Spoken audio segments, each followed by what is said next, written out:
Good evening, everybody. Welcome back to Gargoyles episode reviews. Today we're looking at MIA, Missing in Action. What do you do when gargoyles you've never met accuse you of a crime, betraying another gargoyle and causing his death, that happened 50 years ago when you were still frozen in stone? And there's proof that it was indeed you. If you're Goliath, you break out the Phoenix Gate and head to 1940. The Battle of Britain is about to break out, and it's up to the handful of pilots and 2 gargoyles to defend London from the Nazi horde. Are they enough, or will their efforts only get them killed? Nazis aren't the only enemy tonight. Fate also takes a hand, and possibly a life. This last week's episode, it was Sanctuary. You can read it or watch it. Spoilers are the 2020 moments. Info from Ask Greg. Greg is in the According to Greg bits. Season 2, Episode 30, MIA. Reason for existence: to introduce the London Gargoyles, to highlight differences in clans, to show the need to protect freedom, to remind us about the Phoenix Gate, to show the time stream in action, to teach a lesson about taking responsibility rather than blaming others, to gratify Greg's desire to see Goliath fight in the Blitz. I am not making that up. Main antagonist, Nazi? The Nazis? Fate. Una and Leo. Sort of, for a little bit. Time is January 20, I don't know what, and in 1996. Locations: London, England. MIA. And here we open on the Tower of London in the back, through the fog.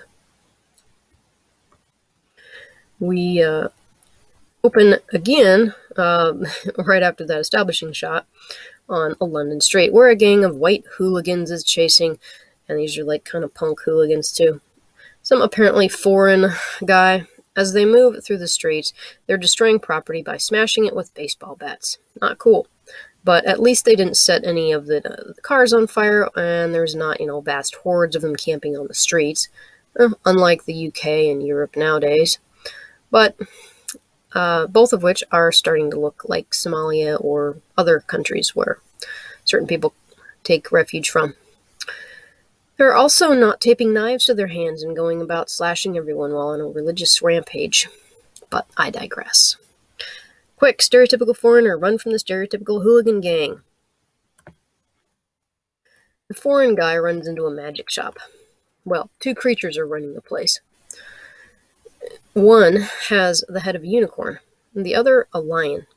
But they both have the bodies of humans, or so we assume since they're wearing cloaks. Right.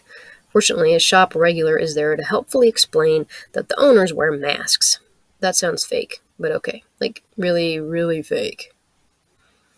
They refuse to help the man, however, because what happens outside is not their business. They're proponents of isolationism, I guess. They're also not realizing that the bad guys outside are likely to bash in their windows. And here's a shot of them.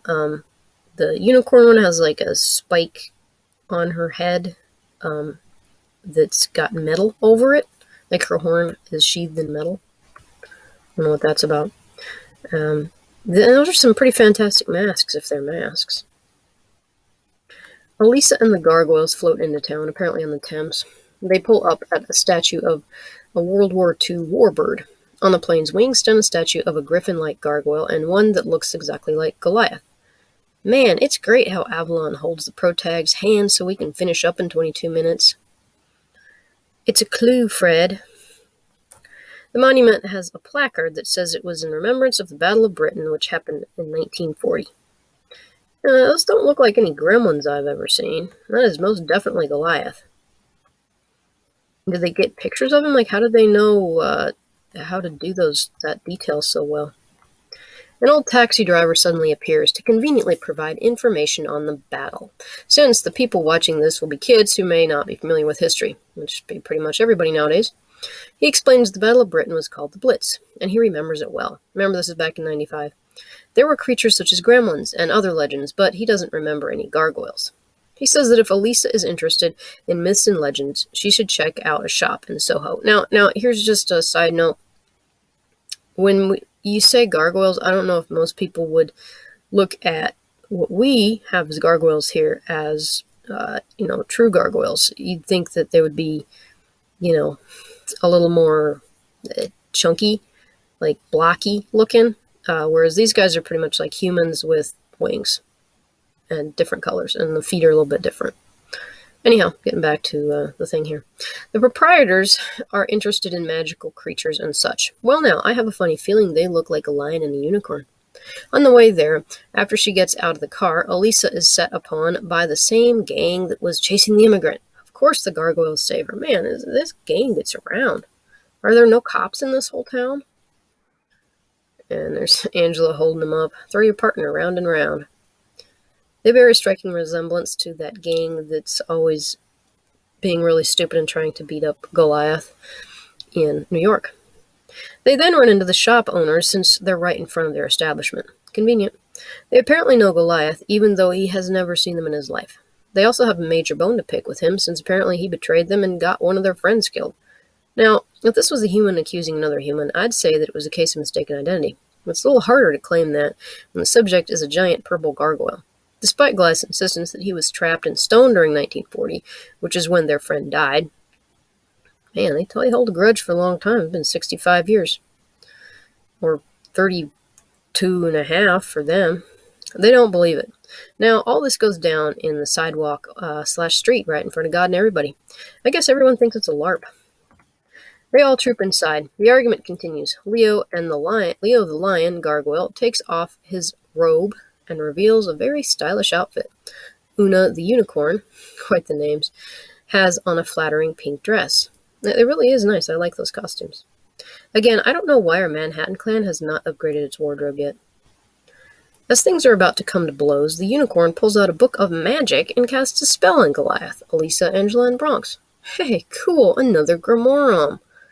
You know, I wish this has been used a little bit more in later episodes. Like maybe seeing more human magic users, or gargoyle magic users, as the case may be, instead of just fae.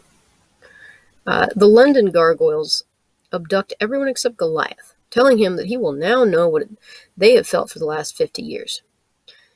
He will be powerless to... Yeah, and I guess it's 50 years, not the 60. I keep forgetting that it was just 50 years since 1940, and this doesn't happen in like 1930. He will be powerless to help his friends. He won't know where they are, if they're alive or dead. Wow, that escalated quickly. You can't just kidnap two people and a dog, you know. And purple magic around Goliath really complements the purple in his skin. You can see a color other than the green, too. Goliath starts to threaten them, but they call his bluff. Now, Goliath could have just called their bluff harder, and by that I mean beaten living crap out of them. But he's a protagonist, so he has to do it the hard way. He decides that, despite his vow to never use the Phoenix Gate, he will use the Phoenix Gate. Because he has to know what happened to their friend, whose name is Griff, by the way. This is a serious situation, and there is good evidence that he has used it to travel back in time, or rather, he will use it in the next few minutes. So it's not like he decides to fireball off to World War II to fight Nazis just on a whim, as much as we would all like to do that. And here he's got the gate out, and he's pondering it. Sorry, but the temptation to use the gate would be way too much for me. I would not put it down, ever. He ends up in the sky, right in front of a British fighter plane. Now, with the gate, you have to think of a time and place in history. So, since he probably wasn't sure what London looked like at the time, you couldn't be sure that you wouldn't be materializing inside of a building or a bombed-out building at that point. He probably picked the sky because he felt, well, can't really go wrong with that. But he does go wrong, very wrong. If that plane doesn't wake you up, I don't know what will. A griffin garg swoops out of the upper atmosphere and knocks him out of the way, though, saving him from the food blender end. Why would you zap yourself into the sky, though, over London in the Blitz? But I guess he didn't know about the Blitz. Or at least he didn't know the exact date. This is Griff, the griffin who saved him.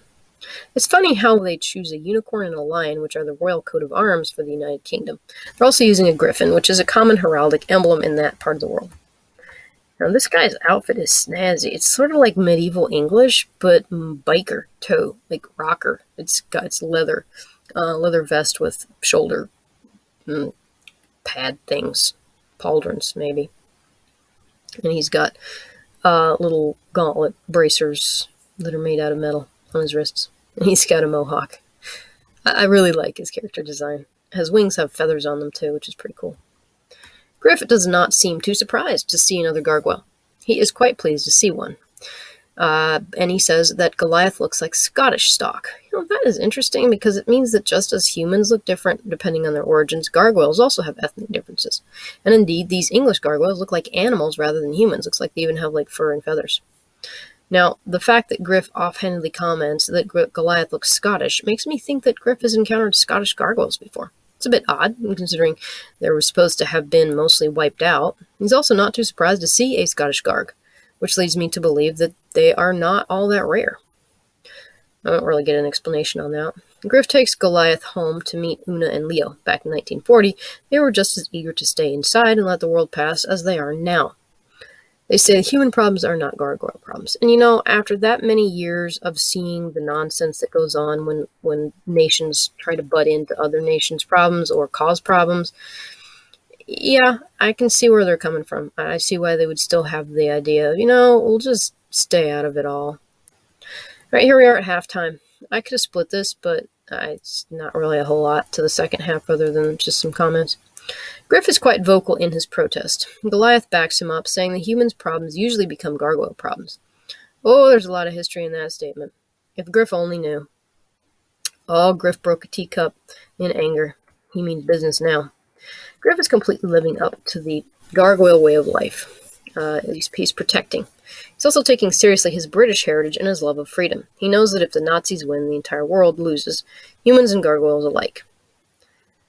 Except, these guys were just out doing what they were told, just like the English guys fighting for their country. Got drafted, got forced to do this. It's really interesting to read diaries and memoirs from the soldiers on both sides of the war. And they're here. Here's a bunch of Nazi or Waffen birds. The Blitz is about to start, so Goliath and Griff go out to fight alongside the RAF, because the creatures that can glide and have no armaments are perfect matches for warbirds with machine guns. Maybe in World War I that would be okay, but not here. Well, they put up a nice fight anyway, taking out numerous Waffen planes. They also save a few British planes and pilots. It is cool to have the Gargs fight with warbirds and alongside them too. According to Greg is a fan of having Goliath fight in the Blitz.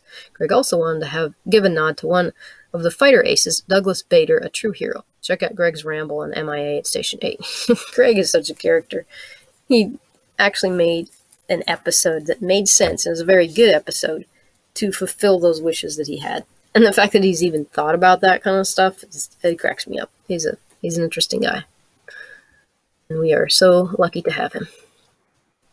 And the pilot here just rolls with the idea of gargoyles. Goliath takes a machine gun round to the inside of his wing, which tears a hole in it. The healing from stolen sleep must be very impressive to patch up a hole in the membrane like that. That's just not like a little cut that could heal possibly on its own over time. This is an actual tear in the membrane. That's big. Suddenly, they start taking friendly fire from surface-to-air artillery. It's never friendly, though. The gargoyles land, since Goliath can't fly very well. A building collapses and almost crushes them. Then a car almost runs them over. It's like they're dodging death by a hair's breadth every few seconds. Like Final Destination, I guess. Being a pretty perceptive gargoyle, Goliath realizes that fate is conspiring against them. Griff, for whatever reason, is not supposed to be in this timeline for the next 50 years. Now, Goliath doesn't know whether that's because Griff died or because Griff ceases to exist in this timeline. Or in this chunk of the timeline, I should say. Goliath figures that it doesn't really matter so long as Griff is absent. Whether he's just not there or whether he's dead. Apparently, things have to happen that would not have happened if Griff was here. Or perhaps things should not happen that would have happened if he was there. Or there are actions in the future that only he can pull off. I love time travel. We have here another example of an idea that comes out of the time stream itself. The idea has no beginning or ending, since in order to have started it, one must have already known about it. This is just like Xanatos sending himself a coin because he sent himself a letter from the past telling his future self to go back in time and send himself a letter and a coin so he could go back in time. Get it? Got it? Good. Or like the Archmage saving himself with magical artifacts so that he could come back and save himself with magical artifacts. They aren't time loops in the sense where one gets trapped in them and is generally screwed. These are little turbulent spots or jumps in the time stream where things must be helped along a bit. Sort of like the history is cheating, so it gets the ending that it wants. And it may not be the good ending. Goliath grabs Griff and blasts into the future just before a plane crashes into where they were standing. Griff is a bit surprised about being 50 years in the future, but he should be glad it's not 1,000 years. He should also be glad his friends are here to help him. Now, while all this is going on, Una and Leo have been keeping Elisa, Angela, and Bronx in captivity. They literally have them chained with actual chains, in the basement, in their back room, whatever it is. Like, what? How? Why? Creepy much? There are, from a writer's standpoint, two ways to get our protags out of this situation in general. The first, of course, would be the most easy and predictable. It's Goliath and Griff coming back, arguing and fighting with Una and Leo, and rescuing the captives. But that is not very satisfying. It's okay for most cartoons, mind you, such as like the superhero ones, but this is Gargoyles. We have higher standards, ones that have made this series last over, 25 years now. In fact, the standard is what makes it even more appealing now that we're adults. Leo realizes that they were the ones who sentenced Griff to his death. If they'd gone out and helped, perhaps he would have survived. All this time, they've been blaming the wrong gargoyle. They should have been blaming themselves. They felt the guilt inherently, but they would not admit it. Instead, they shoved all the blame onto Goliath. They felt semi-justified in this because they thought Goliath had died with Griff. So it was Leo who convinces Una the two set the protagonists free. This is a much better turn of events. It shows character growth, and it teaches a valuable lesson. We so often blame others for things that are our fault. Our society is primed to help or push blame on other people. Yeah. And it's another no revenge idea. And here they are with Leo consoling Una, and Elisa is unlocking everybody. This is a beautiful scene. I love it when people have changes of heart and moral realizations that turn them 180 degrees from where they were. Now, I don't believe in feeling guilty for very long. Guilt exists to show us that something is wrong, much like pain exists to warn us of damage to our body. Guilt should force us to repent from whatever we did, make amends, and make a plan to avoid repeating that action. So, it is when Griff reunites with Una and Leo that everyone can meet on friendly terms. Una and Leo can admit to Griff that they have learned, after all these years, that he was right. They can also thank Goliath for saving him. Yay, happy ending. Here they are with their little reunion. Just call Griff Captain UK instead of Captain America. He's got a lot to catch up on. Better make a list. The last scene is of Una, Leo, and Griff beating up the hooligans. The writer's manhandling racism theme in here is pretty obvious, but oh well. This is an interesting episode in that there isn't really an out villain.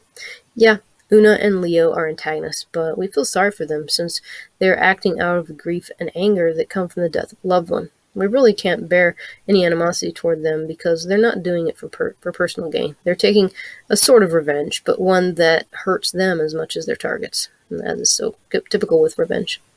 I guess the Nazis are villains, but they're really more of a faceless force. Yes, we do see the pilots, but we know that they aren't actually evil. They're just the outworkings of it, the tip of the spear, so to speak. You know, they're just the grunts, the cannon fodder, really. I suppose the actual villain in this is the idea of isolationism. It's the idea that if we stay inside and mind our own business, evil outside cannot touch us. Much like the hobbits in the Shire, the gargoyles in London believe the problems of the world as a whole were not their problems. Final thoughts. It's often this way with people who just want to live their lives in peace, working hard and minding their own business and trying to make their way through this world. Moral people usually are very prone to complacency. We think that because things are good now, things will always be good. We would never do anything to make the situation bad, so why would anyone else? We forget that evil is always at work in the world, and that the greedy, power-hungry, immoral people are striving every second to impose their will on the world. They're scheming while we're daydreaming. Good must constantly strive to maintain the status quo if that status quo is freedom and prosperity, because evil will always try to push us toward the direction of slavery and misery.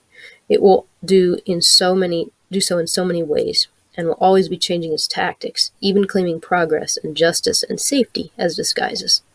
But it will never change its goal: to gain power. With that power comes corruption, and with corruption comes destruction. Those in the side of freedom and truth must always be on alert. Guard jealously that precious jewel of freedom. We stand up and speak without fear. Tyranny is always waiting at the doorstep. Sometimes it gets through the door, we must hurl it out again. But more than anything, it is insidious. Before World War II, many of the nations, including Britain and the U.S., did not want to fight the Nazis. They did not think that the Nazis would become a worldwide problem. It was easier to bargain with them or come to their side. I give the Gargoyles writers mad props for being brave enough to tackle this issue. They also don't get preachy about it, which is hard to avoid. See, I didn't even try and come across with any tact. Now, tune in next time when we'll meet up with the pack again. It's in an odd place. The Sphinx in Egypt. Xanatos has a plot, and it's a life-changing one. Possibly a death-changing one, too. It'll cause our protags a lot of grief. So, what do you think about this episode? Did you like Griff? Do you like the UK clan? How about the Battle of Britain? Was that interesting? Getting to see Goliath fight some Nazis there. So anyway, you can comment here. You can comment on the blog. Remember to like, share, subscribe, do all the things. Thanks so much for watching, and we'll catch you in the next one.